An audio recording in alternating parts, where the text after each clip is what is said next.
mensahe ng ating Panginoon sa oras na ito. Kayo lahat ay manalangin, mag-Diyos sa namin. Maraming salamat po sa umagang ito, kayong pagkakaloon ng oras sa bawat sa amin upang mapakinggan namin ang iyong salita. Lord, prepare our hearts, prepare our mind to absorb, Panginoon, ang mga bagay na iyong pinahapin sa amin.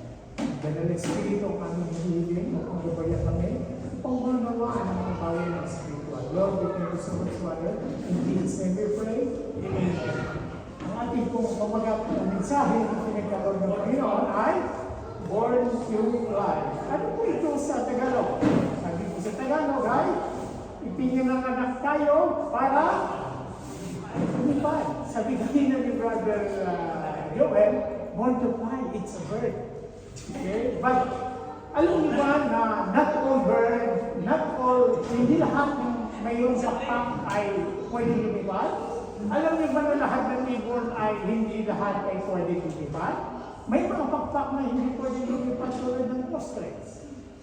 May mga wala naman pakpak na pwedeng lumipad. Oh, paano ba nangyari yun?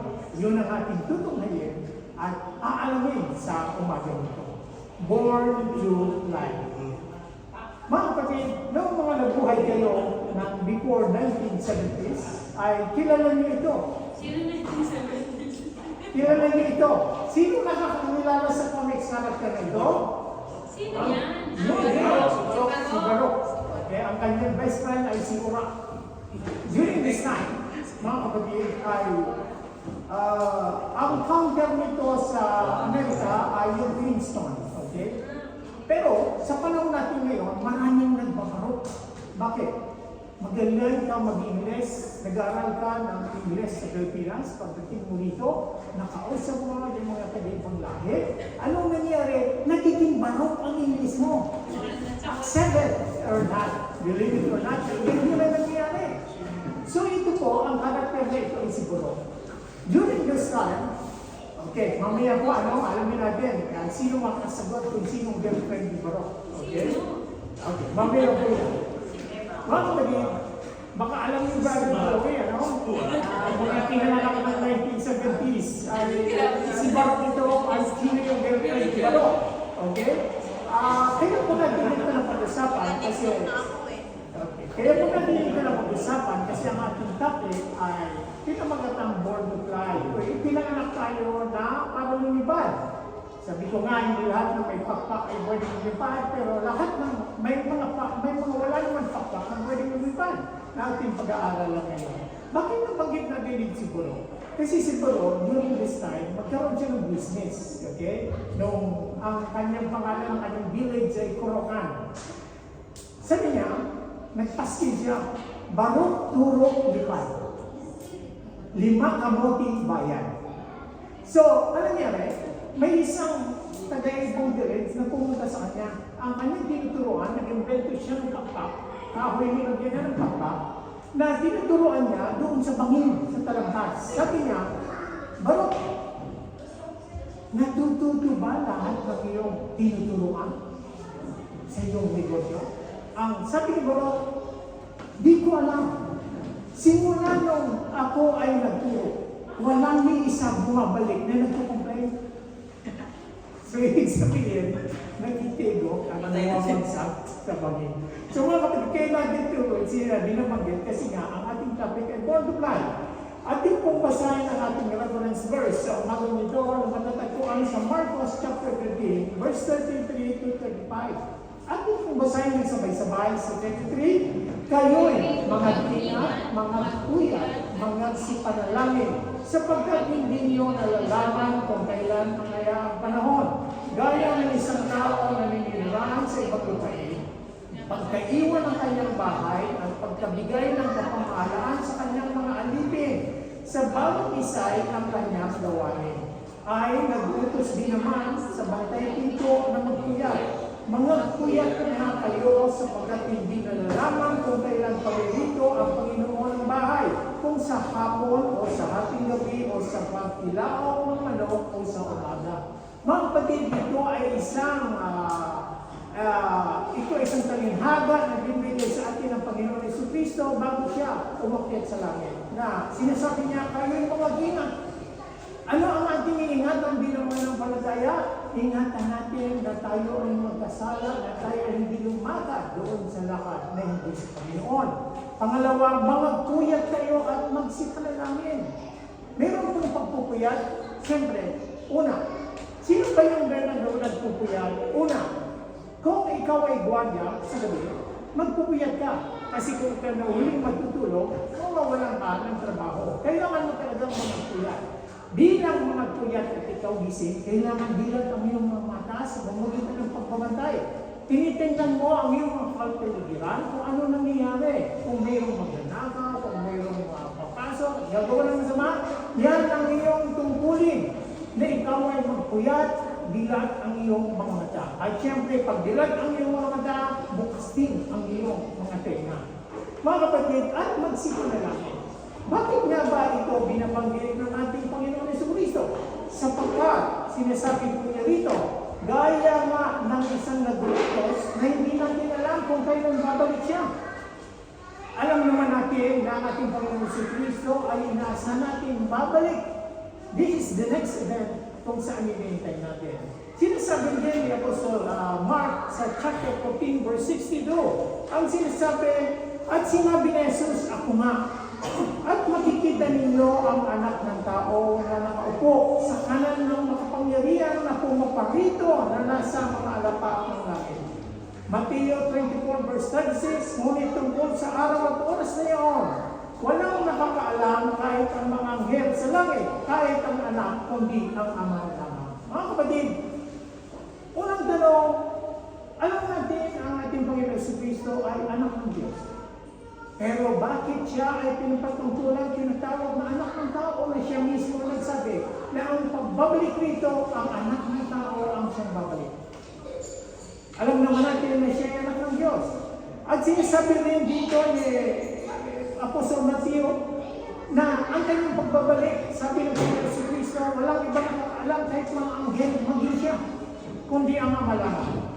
Hindi nangangahulugan, isa po ito sa mga argumento na sinasabi kong Diyos ang Panginoon Jesucristo, ba't di niya alam? Mga kapatid, there is a purpose kung bakit hindi ito nirevent sa Panginoon Jesucristo during this time. Kasi hindi siya pwedeng magsinungaling during this time na tinatanong siya ng mga tao. I-reveal niya kung alam niya. Pero in fact, na hindi talaga niling ito ng ating Ama sa Kanya para ang bawat isa ay makapaghanda sa Kanyang muling pagbabalik, which is yun ang ating hinihintay na event. Dito po mga kapatid, malalaman natin, sinasabi na si Jesus ay anak ng tao ang siyang babalik mula sa alapa. Subalit alam natin na siya rin ay Son of God. Ang tanong, bakit siya tinatawag na anak ng tao kaysa sa Son of God? Alam niyo po ba na sa lumang tipan, matatagpuan sa 1 Chronicle chapter 28 verse 6, sinasabi na natin Diyos kay Haring David, ito ay patungkol sa kanyang anak na si Solomon. Sabi po ng Diyos, He said to me, sabi ni King David, Solomon your son is the one who will build my house and my courts, for I have chosen him to be my son, and I will be his father. So therefore, Solomon is the son of God. Second, in Luke chapter 3, verse 38, the son of Enosh, the son of Seth, the son of Adam, the son of God. Si Adam pala ay tinawag the son of God.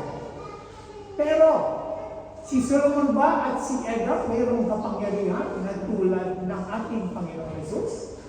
Wala.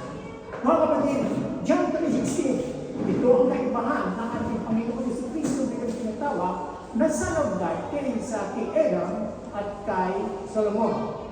John 3:16, for God so loved the world that He gave His only begotten Son, that whoever believes in Him shall not perish but have eternal life. Begotten Son means the only Son. Eh bakit niya tinawag si Solomon at si Adam na Son of God? Remember po mga kapatid, Son of God is different from the begotten Son of God. Bakit begotten Son of God ang ating Panginoon Jesucristo? Sa Micah chapter 5 verse 2, but you, Bethlehem Ephrathah, though you are little among the thousands of Judah, yet out of you shall come forth to me the one to be ruler in Israel, who is going forth are from of old, from everlasting. Bakit kakaiba ang Panginoon si Kristo sa begotten Son? Kasi si Kristo as a Son of God, nanggaling siya mismo sa Ama. Saan? He is from everlasting. Walang pinanggalingan ng Panginoon si Kristo from everlasting. Galing sa Ama. Si Solomon ba? Si Adam ba? From everlasting? No. Sila ay mga creation ng mga tao na tulad natin. Yun ang kaibahan to become Son of God and Son of God. Being a begotten Son of God, alam natin na ito ay mas divine kaysa sa Son of Man. Pero bakit ang Panginoon si Kristo, maging ang propesya ni Apostle Daniel, ay tinatawag siya Son of Man? Ano ang kaalagaan nito? Okay, may dalawa pong reason kung bakit. Ito po, to be called Son of God is normal in the Old Testament, but not divine. There is only one divine Son of God, the begotten Son, Jesus Christ. According po sa Luke chapter 17, verse 24 to 25, for as the lightning that flashes out of one part under heaven shines to the other part under heaven, so also the Son of Man will be in his day. But first, he must suffer many things and be rejected by this generation. Dito po ay tinatawag din siya na Son of Man na sa kanyang muling pagbabalik, pero bago daw siya mulang bumalik, kailangan muna siyang magbata o mag-suffer sa lahat ng bagay at re-reject ng kanyang generation.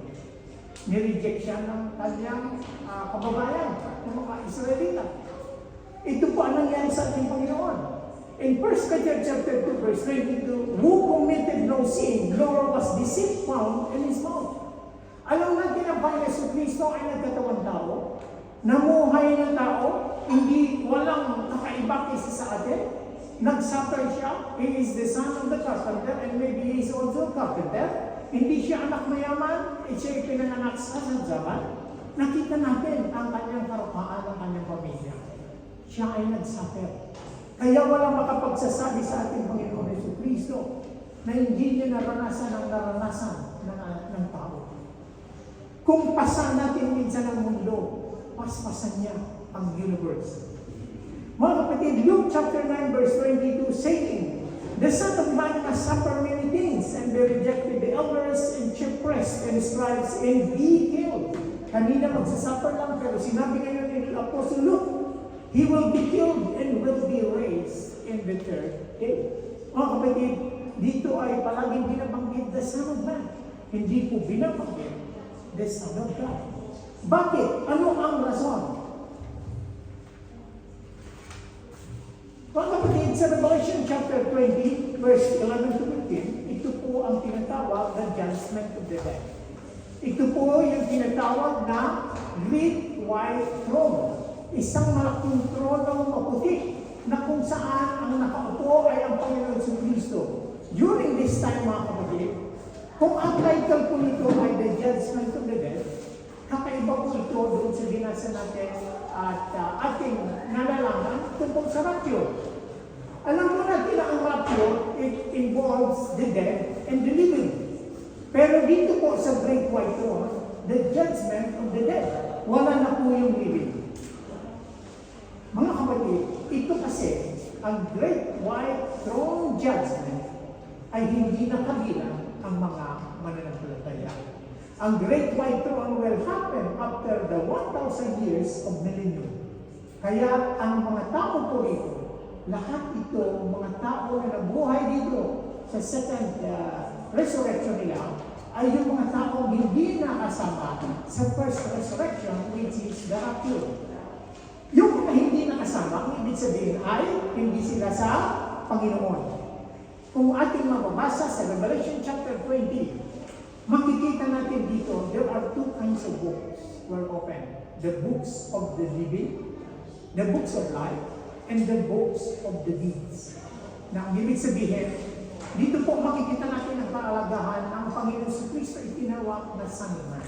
The one who will judge, the one who will come back from the clouds, ay tinawag na Son of Man. Bakit?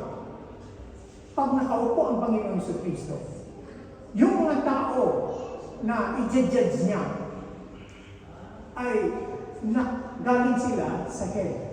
Sa hell. Ngayon, i-descend na sila doon sa lake of fire in order to justify na hindi magkamali at walang magreklamo sa kanila. Bubuksan ang book of life. Titingnan kung wala ang pangalan. Pag wala ang pangalan ng isang tao at siya ay nag-complain, oh hindi, ginawa ko ganito, bubuksan ang another book, which is book of deeds. Lahat ng record mula nang siya isilang hanggang siya ay mamatay ay marirecall. Yun ang book of deeds. This is the justification kung saan ang isang tao ay dadalhin sa lake of fire. Ngayon, ang question, kung bakit siya ay tinawag na Son of Man. Kasi walang makakapagsabi doon sa mga nakatayo na, Jesus, nasasabi mo lang yan kasi hindi ka nagsabi. Nasasabi mo lang kasi ikaw ay Diyos. Walang makakapagsabi because Jesus suffered as a human being. Ang naranasan nila, mas naranasan ng Panginoon.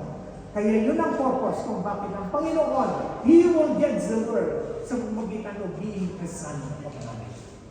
So, isa pa po mga kapatid, being the Son of Man, makikita natin na saan mo makikita na Son of Man siya, pero ang kanyang power and authority being divine. Mas makapangyarihan sa tinatawag na Son of God noong unang panahon. Bakit? He is the one who looks human, and He is worshipped by all people alongside of God the Father. Sabi nga po, He healed the sick, He opened the eyes of the blind, He raised the dead, He walks on the water, He raised from the dead, and in the clouds of heaven, He will be seated on the great white throne to judge the dead. Yun ang Son of God. During this time, the Son of Man is more powerful because of the authority na mag-judge sa mga tao. Kaya makapangyarihan, kaya ang Panginoon, pinatawag niya lagi the Son of God. He never said He is the Son of God. He said He is the Son of Man, but the Bible reveals that He is the begotten Son of God. Mga kapatid, sa ating pagpapatuloy, narinig niyo ba ang Matthew chapter 24, verse 24, o nabasa na to 27, ang kanyang muling pagbabalik. Basahin ko po sapagkat may magsisilitaw ng mga bulang Kristo at mga bulang propeta at magpapakita ng mga dakilang tanda at mga kababalaghan. Ano pa't ililigaw kung maaari pati ng mga hirang? Matindi ito, mga kapatid. Kung tayo ay nilang ng Diyos, hindi tayo nagbabasa ng Biblia, hindi natin alam ang nangyayari sa kapaligiran. Hindi tayo nagpupuyat, hindi tayo watchful sa mga nangyayari sa kapaligiran. There is a tendency na kahit tayo ay nirang, pinipilit ngayon itong bulang propeta na tayo ay madaya. Hindi ka pwedeng madaya kung alam mo ang katotohanan. Mga kapatid, beware. In our time, telling the truth will cost your life. Alam niyo ang nangyari kay Charlie Kirk? He depended. Alam niyo si Charlie Kirk, siya ay defender ng faith. Siya ay nag-evangelize sa mga kabataan lalo sa mga eskwelahan, but he is always mentioning about against the transgender, LGBT. At alam niyo ba na supported niya kasi ngayon si Trump ay dinalis niya at i-abolish niya ngayon yung same-sex marriage. Kaya nagagalit yung mga tao nito. According doon sa investigation ng NBI, yung bala ay mayroon naka-inscript na tungkol sa transgender LGBT. So, it only means na ito ay doon, galit sa kanya yung mga grupo na yun. So, yun ang nangyari. But, hindi nasasayang. To live is Christ, to die is gain. Mga kapatid, isa pang bagay na nakikita natin, sinasabi ng Panginoon sa verse 25, narito, ipinagpauna ko ng sinasabi sa inyo. Kaya nga, kung sa inyo ay kailangan may magsabi, narito siya ay nasa ilang, huwag kayong magsilabas, narito siya ay nasa sikrit, huwag niyong paniwalaan. Pagkat gaya ng kidlat na kumikidlat sa silangan, At nakikita hanggang sa kaluluran, gayon din ang pagparito ng anak ng tao. Again, tinawag niya ang kanyang sarili, anak ng tao, sa kanyang pagparito. Mga kapatid, long time, maybe 20 years ago, mayroong sumikat na isang tinatawag na bumalik na daw ang Kristo o yung tinatawag na muli. Si Sun Yul-moon from South Korea. Marami ang naninilaang sa Pilipinas sapagkat pinamats nila ang mga Pilipina against yun sa mga foreigner. So, ngayon mga kapatid, ito ay nag-claim na siya na daw yung Kristo na bumalik. Mayroon din si Hindu na tinatawag din ni Korea na nag-claim na siya na ang Kristo. Maging sa Pilipinas sa North, alam natin, ang ating yung nakakulong ngayon, i-claim the appointed Son of God. Sa Europe, marami din, at even in Africa, marami ang natukumari na sila na ang bumalik daw ng Kristo at marami mga brolaang propeta. Mahilig tayo sa Facebook. Sino ba ang hindi nagbubukas ng Facebook? O sino ba ang lahat nagbubukas ng Facebook? Amen. Maging watchful po tayo. May dalawang bagay dyan na ating paulit-ulit na nakikita. Nakita niyo na ba na ang isang message doon, ang rapture daw ay sa September 23, which is only 1 week away? Sinasabi nila na ang rapture daw ay darating, pero ang sabi ng Panginoon, walang nakakalam. Ang mahalaga, mga puyat kayo at manalangin. Sapagkat ang kanyang muling pagbabalik is like a lightning. Kung paano tumiglag sa silangan ay dumarating doon sa kanluran, ganun siya, kabilis ang kanyang pagbalik. Ang kasunod po mga kapatid sa Luke chapter 21 verse 25 na ating din ma-observe sa ating mga Facebook. There will be signs in the sun, moon, and stars. On the earth, nations will be anguished and perfect swelling of the roaring and tossing of the sea. People will faint from terror, apprehensive of what is coming on the world, for the heavenly bodies will be shaken. At that time, they will see the Son of Man coming in the cloud with power and great glory. When the things begin to take place, stand up and lift your heads, because your redemption is drawing near. Mga kapatid, sinasabi po dito na sa kanyang pagbabalik ay mayroong pagpapakita ng mga sinyales, ang araw, ang buwan, at ang mga stars, because the heavenly bodies will be shaken. Pero pag nakita natin ito, huwag tayong magulahiminyan, huwag tayong matakot, bagkus, ano ang sinasabi ng Panginoon? Sa verse 28, ano ang sinasabi ng Panginoon? When these things begin to take place, stand up and lift up your heads, because you know your redemption is drawing near. Huwag tayong matakot, huwag tayong malungkot, huwag tayong kabahan. Kundi, bagkos, itingala natin ang ating mga ulo, mga mata ay tingin sa taas, maanin andyan na ang Panginoon. And our redemption is near. Okay, balikan natin ang ating nakikita. Mayroon po, kung nakikita nyo ang Facebook, ang tinatawag na 3i stellar comment.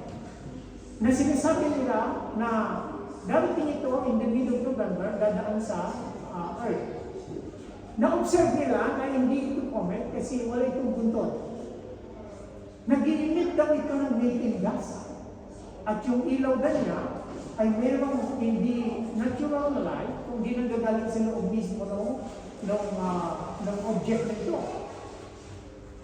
At nag-change siya ng course. Hindi tulad ng comet, nag-diretso, ito daw, nag-change siya ng course at bumabalik sa kanyang path. Ibig sabihin, may nagmamaniobra. Whatever it is, hindi natin ito dapat katakutan because this is one of the signs probably na pagbabalik ng Panginoon. Mga kapatid, noong September 7 ay nagkaroon tayo ng lunar eclipse. Sino nakakita noon? So, nakita rin yung dito sa Bahrain. Pero ang nakakamangha at nakakapangkuan, ngayon daw, darating na naman, after 1 week, on September 21, magkakaroon naman daw ng lunar. Hindi lunar, solar. Yung araw na naman ang matatakpan. Alam niyo ba na ang solar ay nangyayari lang every 366 years? Eh, nung nung pinanganak ako, nakita ko na yung isura, nangyayari yung eclipse. Pero bakit? On the small span of time, ay nangyayari. Hindi na siya gumagalaw, hindi na siya nangyayari hanggang 366 years. Kundi nangyayari na ito, why? Because ito na yung mga palatandaan na ginagawa ng ating Panginoon as a sign ng kanyang muling pagbabalik. Mga kapatid, dito sa, dito po, ito yung sinasabi ko na 3 interstellar object, yung interstellar object na sinasabi. Ito po yung nakikita sa microscope na kung inyong titingnan ay dadaan daw dito sa Earth na kung saan nakapasok na sa ating galaxy. So, in-expect nila na dadaan ito mid-November. Ngayon, ang tanong, bibisita ba ito sa Earth or lalampas lang sa Earth? Pero, hindi na natin ito titingnan kasi ang titingnan natin ay ang muling pagbabalik ng ating Panginoon. Hosea chapter 6, verse 1 to 2, may tinatawag pong Israel unrepentant. During the time, si Prophet Hosea ay binalaan ang Israel dahil sa kanilang pagkasutil, hindi pagsunod sa ating Panginoon at hindi sila nagre-repent. Ang sabi po ni Prophet Hosea sa kanila, "Come, let us return to the Lord. He has turned us to pieces, but He will heal us. He has endured us, but He will bring up our wounds. He will bind up our wounds." Verse 2, "After 2 days, He will revive us. On the 3rd day, He will restore us, that we may live in His presence." Mga kapatid, kung titingnan natin literal ang 2 days at 3 days, ay napakaisi, and it already happens long time ago. Pero ano nga ba itong 2 days at 3 days na sinasabi ni Prophet Hosea? Sa Psalm chapter 90 verse 4, sinasabi ko ni Haring David, "1,000 years in your sight are like a day that is just gone by, or like a watch in the night." So sinasabi po na ang 1,000 years daw ay tulad lang ng isang araw. 2 Peter chapter 3 verse 8, sinasabi ni Apostle Peter, "But do not forget this one thing, dear friends. With the Lord, a day is like 1,000 years, and 1,000 years are like a day." So ang isang araw sa Panginoon Diyos ay 100 taon sa atin.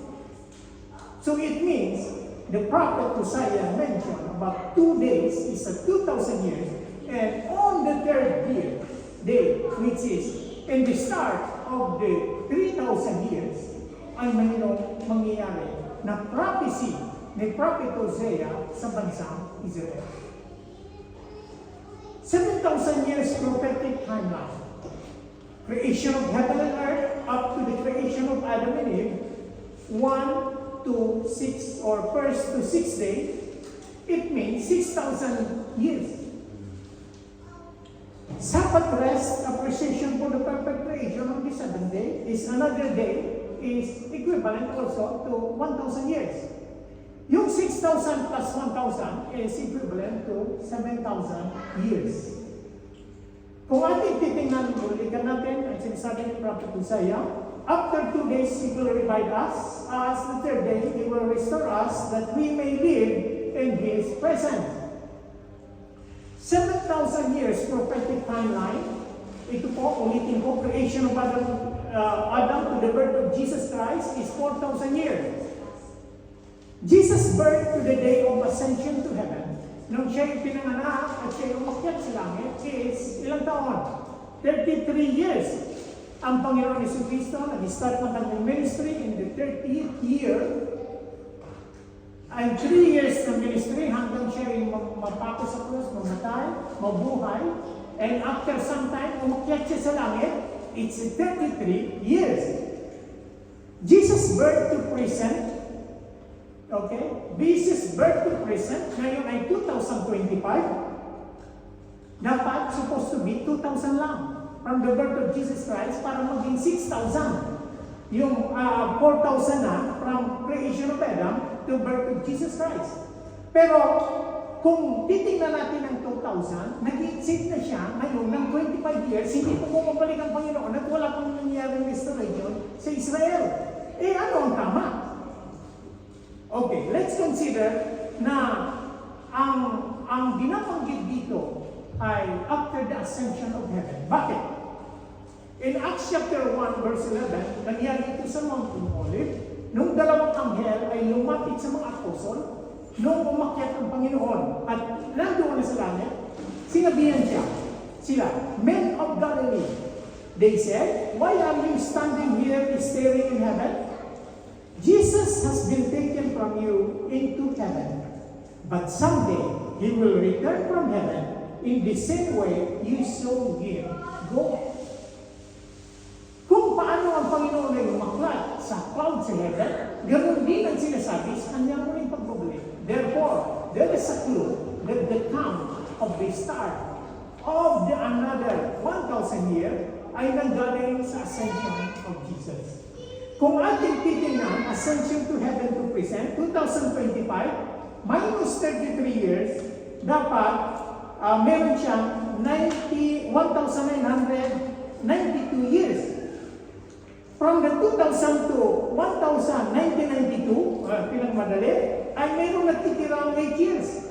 So, ang ibig sabihin, ang expectation na mangyari na ang Panginoon ay magkaroon ng 6,000 years, ay nasa 2033 pa. So, mayroon na lang 1 taon bago in-expect na bumalik ang Panginoon according to the timeline. Ito ay prophetic timeline. Hindi po ito, walang nagsabing kinausap tayo ng Panginoon dito, but it is only the calculation. What does it mean? Hindi ibig sabihin na 8 taon na lang tayo. Anytime that God by Jesus will come back. Kaya lagi tayo handa na parang mga Boy Scout. Okay, tayo pa yung magpatuloy sa Revelation chapter 20, verse 1 to 3. Ito po ang sinasabi, yung 1,000-year reign. Hindi ko na po ito basahin, pero dito po ay sinasabi na pagdating ng Panginoon ay to second coming. Okay, dalawa po ang ibig kong i-clarify. Nung umakyat ang Panginoon sa langit, babalik muli siya aside from the called second coming. Babalik siya, pero nandun lang siya sa clouds of heaven. Nasa clouds lang po siya, hindi siya pupunta dito, at babalik ulit doon sa heaven kasama ng kanyang mga hinirang. Pero there is a time, they call second coming, He will come back along with His elect and angels to fight the Lord doon sa Antichrist. And this Revelation 20 verse 1 to 3, dito niya gagapain si Satanas at itatanikila niya ng 1,000 years at dalagay sa bottom ng spirit at ilahat ang kanyang kapon. Magkakaroon po ng katahimikan ng 1,000 years. It is called millennium, na wala nang mangyayari gulo at gera. Sa Isaiah chapter 10 verse 6 to 10, basahin niyo lang po, ang sinasabi dito, maging daw ang wolf will live with the lamb, the leopard will lie down with the goat, the calf and the lion and the yearling together, and the little child will lead them. Ibig sabihin, kahit daw yung hayop na leon na hindi nakakain ng mga tupa, kasi ang kakainin nila daw ay pagkabaris ng damo. May isang verse po na damo ang kakainin at maging ang mga maliliit na bata, paglalaroan nila ang mga kamandag na ahas at hindi sila manunuklaw during the 1,000 years of reign. Sino ang mamumuno rito? Ang ating Panginoon Jesucristo. Pero mga kapatid, sinasabi po dito sa ibang mga verses Bible reference, ang bawat isa sa atin ay pagkakalooban ng Panginoon Jesucristo na mamahala dito sa millennium time. At ang higit na nakamamangha at nakaka-excite, lahat ng nakasama sa first resurrection, sa kanyang pagpunta dito sa rapture, ay hindi naman dadaya ni Satanas after 1,000 years. After 1,000 years, kakalaban ulit si Satanas upang mandaya sa buong mundo. Pero wala na siyang kapangyarihan dayain ang mga nakasama sa first resurrection na kung tawagin ay rapture. tayo itong magpatuloy. Kanina, nabanggit ko at nakita niyo itong susunod na slide. Ano ang inyong pamagat dito? Mga manok na kasama ng agila? O ang agila na kasama ng mga manok? Ano ang tama? Ang agila na kasama ng mga manok? O ang mga manok na kasama ng agila?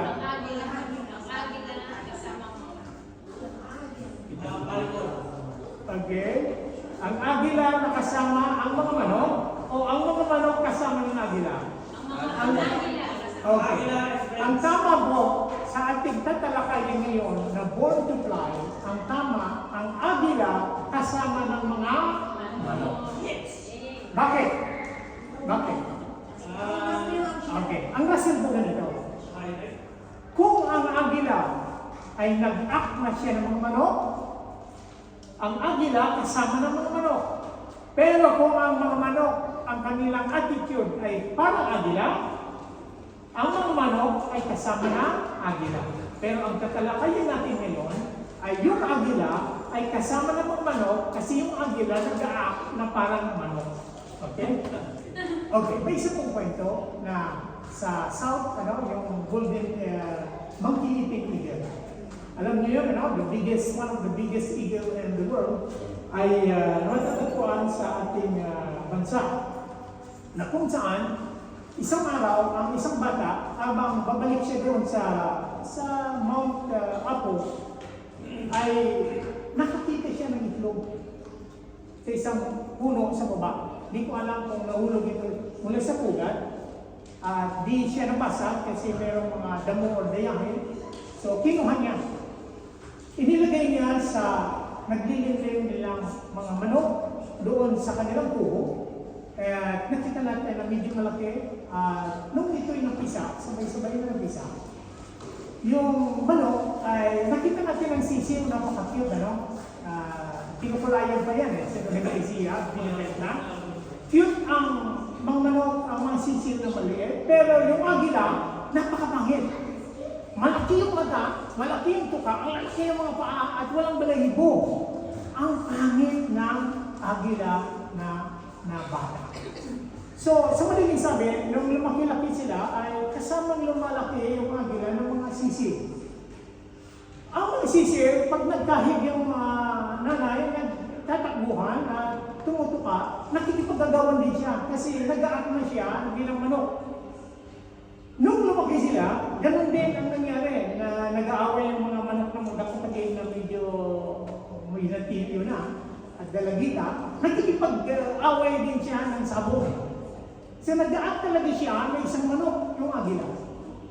Isang araw, nung lumaki na yung agila na ganito na siya kalaki, na ipinapakita doon sa ating screen, one time, narinig niya.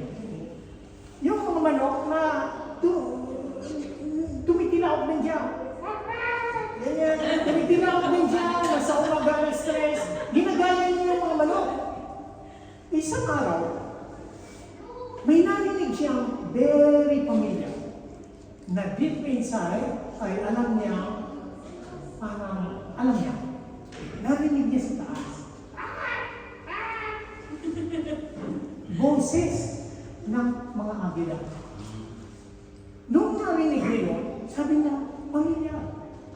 Nung nagmilya siya, kapareho ko. Sabi niya, kapareho na. So ano nangyari, nag-try siya lumipad, nakalipad siya. Pumunta siya lang. So ang ibig sabihin, ang natural talaga niya, siya ay isang agila, bagamat dito, nalipag siya, nag-act siya bilang mga manok. Mga kapatid, ito ang sinasabi sa pagbabalik ng ating Panginoon sa 1 Thessalonians. Unang Thessalonica chapter 4 verse 15, sundan niyo po ako sa pagbasa. Ito ang itinuturo ng Panginoon na sinasabi namin sa inyo. Tayo mga nabubuhay pa at natitira pa hanggang sa pagparito ng Panginoon na hindi mauuna sa mga namatay na. Sa araw na iyon ay maririnig ang tinig ng arkanghel at ang tunog ng trompeta ng Diyos, at ang Panginoon mismo ay bababa mula sa langit na sumisigaw. At ang mga namatay na sumasampalataya kay Kristo ay bubuhayin muna. Pagkatapos tayo naman mga buhay pa at natitira ay titipunin sa alapaap kasama ng mga binuhay upang salubungin ang Panginoon sa himpapawid. Sa gayoy, mga kapiling natin siya magpakailanman. Tulad tayo ng agila, nang narinig natin ang sigaw ng Panginoon sa kanyang muling trompeta, tayo ay kukunin at magtitipon-ipon sa alapaap. Ang tanong, nakakapunta ka ba kung di ka marunong lumipad? All Christians, by free will na dinisag natin at tanggapin ng Panginoon, we already consider we are born to fly someday. Whether you like it or not, lilipad tayo kahit wala tayong mapakpak upang salubungin ang Panginoon na nasa alapaap. That's why, wala tayong pakpak, but we are born to fly. Mga kapatid, sundan po natin ang sinasabi natin sa 1 Corinthians, 1 Corinthians chapter 15 verse 21, isang hiwaga ang sinasabi ko sa inyo. Hindi tayo lahat mamamatay, ngunit tayo ay babaguhin. Sa isang sandali, sa isang kisap mata, kasabay ng huling pag-ihip ng trompeta. Sapagkat sa pagtunog ng trompeta ang mga patay ay muling bubuhayan at di na muling mamamatay, babaguhin tayong lahat. Ang ating katawan na bubulok ay mapapalitan ng hindi nabubulok at ang katawang namamatay ay mapapalitan ng katawang hindi namamatay. Kapag ang nabubulok ay napalitan ng hindi nabubulok at ang mga kamatayan ay mapalitan ng walang kamatayan, matutupad na ang sinasabi sa kasulatan, manlalupig na ang kamatayan, lubos na ang tagumpay. That is why sabi nga, ang Panginoon siya nasa krus, it is finished. Naganap na. Inihintay na lang natin ang kanyang muling pagbabalik upang maganap ang lahat ng bagay. Alam niyo po ba na yung mga namatay ay magbubuhay muli at magkakaroon sila ng glorified body? Likewise sa atin. Ano ang mangyayari sa atin? Ang ating katawan ay hindi na magbubulok. Lahat ng ating mga gamit ay babagsak na lang. At yayaon tayo doon sa ating Panginoon upang salubungin siya. Kailan ito mangyayari? Sa pagbabalik ng Panginoon na sa alapaap at pagdating na din sa alapaap, saan pupunta? Doon sa tinatawag na heaven, na kung saan magkakaroon po tayo ng supper with the Lord. Sabi ng Panginoon, hindi ako titigil ng katas ng ubas na ito hanggat dito ito matikman doon sa pagkinaan ng aking Ama. So, ibig sabihin, magkakaroon tayo ng suffering, magkakaroon tayo ng dinner, kung ano man ito, doon sa kalingitan. At doon rin magkakaroon ng award. Ano ito yung award na ito? Yung reward ng 5 rewards, 5 crowns. Next time po, yung 5 crowns na yan, ay titignan natin kung ano-ano ang mga ito at paano na din ito ma-ating. Sa ating biglang pagkawala dito sa mundo, sasabihin ng mga conspiracy theorists na maaaring kinuha lang siya ng alien. Kaya there's something. Itong sinasabi niyo sa Facebook na darating na parang UFO ay isang bagay na ikinukondisyon ng tao. Nakita niyo ba yung heart, yung tinatawag na blue beam? Na yung beam na yun ay yung blue na hanggang sa cloud ay nakakarating yung kanyang light. Sinasabi nila na pag nangyari ang rapture, sasabihin nila na lahat ng nawalang tao ay kinuha ng alien. Pero in fact, ay kinuha tayo ng Panginoon. Mga kapatid, sa ating conclusion sa mga ganito, we are born to fly. Someday, the Son of Man, the begotten Son of God, will appear in heaven in the clouds to gather us to be with God forever and ever. If you see the signs are appearing, don't be afraid. Instead, be glad for your redemption is at hand. At sa ating pag-challenge sa umagang ito, mga kapatid, handa ka ba lagi sa pagbabalik ng ating Panginoon na si Kristo? Is silence means yes? Paano naman ang ibang mahal natin sa buhay? Ang mga taong nakapaligid sa atin. Let's take every opportunity na magbahagi sa kanila ng mabuting balita. Magbasa tayo ng kanyang mga salita. Tayo po ay manalangin namang Diyos sa lagi na maraming salamat po sa umagang ito sa pagtatapos ng iyong mensahe, O God. Nawa Panginoon, ang lahat ng aming mga narinig at nabasa, tumingo sa aming mga isipan at sa aming mga puso upang maibahagi namin sa iba, upang maging handa sa iyong muling pagbabalik. Lord, we don't have much time. Sabi nga po, nalalapit ng araw, hindi po, kundi nalalapit na ang sandali. Sapagkat you are already in the door. Nasa pintuan ka ng Panginoon ng iyong muling pagbabalik. Lord, we thank you so much. We pray, Panginoon, sa aming mga kapatid na patuloy mong gabayan upang magkaroon kami ng kalakasan, magkaroon kami ng eagerness, ng kauhawan upang patuloy na makilala ka namin at matutunan ng mga salita. Lord, we thank you so much, Father. All these things we ask in the mighty name of our Lord Jesus Christ, we pray.